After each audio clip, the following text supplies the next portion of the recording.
You might be right on that. Yeah. So that just lived on. That's funny. But yeah, the introduction to him in like the opening credits, for example, you just get like the dirty hand, the heavy breathing, and then the sort of twinkling, creepy sort of like nursery rhyme synth score, which part of it is inspired by that Jump Rope song, but the other one, and I'm sure most people are already hearing it in their head at this point.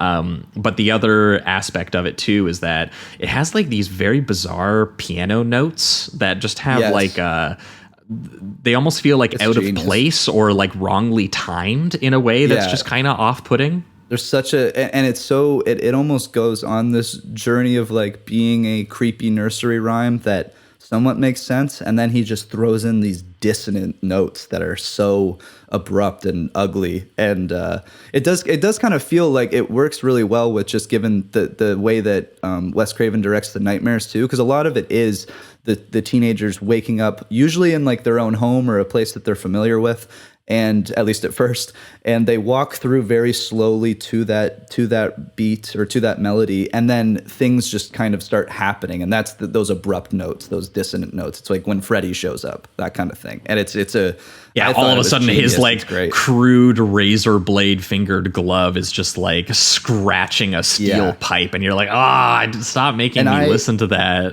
Oh, totally. And I love England's talked about his approach to Freddy quite a bit. There's especially, I don't really love the documentary. It's kind of bland. Like, it's okay if you just want some information, but there's one called, I think it's like Never Sleep Again or something like that. But it has a lot of really good interviews with England and Craven, at least in the beginning.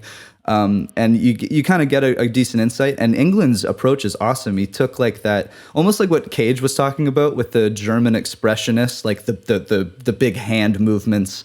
And he said that the knives were kind of like an extension of his evil. So you could just tell that England was super, super into it and was giving a lot of backstory that wasn't even really required, but I would have loved to have heard him and Craven talk about it, because Craven would have been like, oh yeah, and the knife fingers are like the ancient primal animal claw that the first human would have been afraid of, and England's like, oh yeah, I'm gonna like incorporate that into my physicality, or England said one thing that instantly reminded me of you, just because I like your love of westerns and the gunslingers. He's like, when I had it on, it kind of made my hand like it felt weighted, so my shoulder would drop. And he's like, oh, this is kind of like my holster, my gun, my weapon. Oh, gunslinger Freddy, like, baby, that's fucking awesome.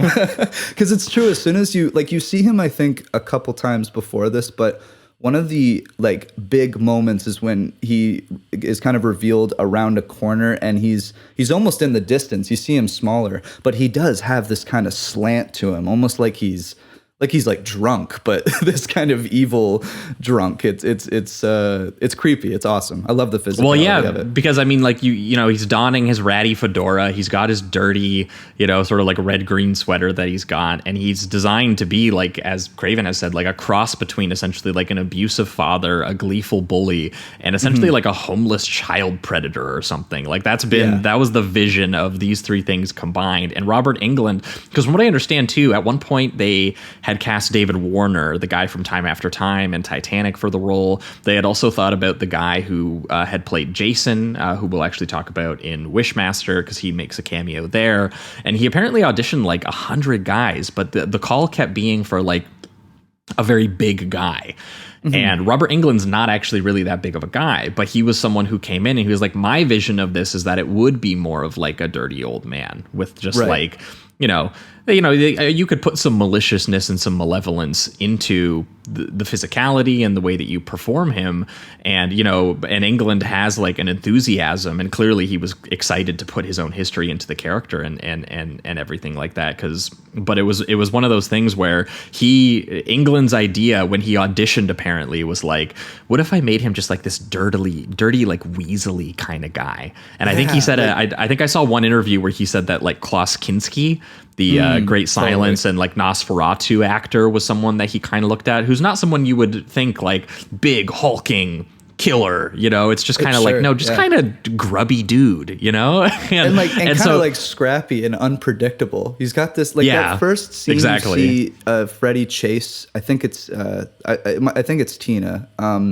In the alleyway, and all you really see is his shadow. And what England chooses to do is like put both of his hands up and then start to wave them back and forth as if he's almost mocking like a classic monster that's chasing somebody. It almost feels like a Scooby-Doo monster chasing somebody, you know? Yeah. I mean, Craven said that you have to imagine he like hates youth and innocence, and his idea is not just to like destroy it, but like torment it and make fun of it and be like, you guys are fucking idiots for like not seeing, you know, what the real world is like, you know? Yeah. And I find that to be the unpredictability of that, because he's just kind of having fun with it, is just so much scarier than if he would be a 6'7", you know, Jason Voorhees type with the claws and he's still burnt up. It just that the power and the scare really does come from just the unpredictability of what this creative fucking evil guy is going to come up with, even if it's just something. He has almost like a feral energy that you're just like, man, get the fuck away from me. What do you? Exactly. He's just fucking weird, and I like how sparingly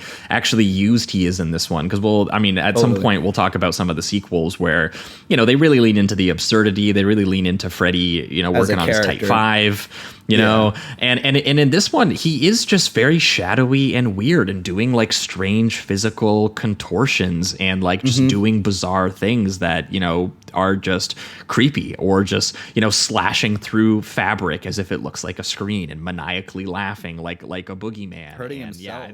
That's one of the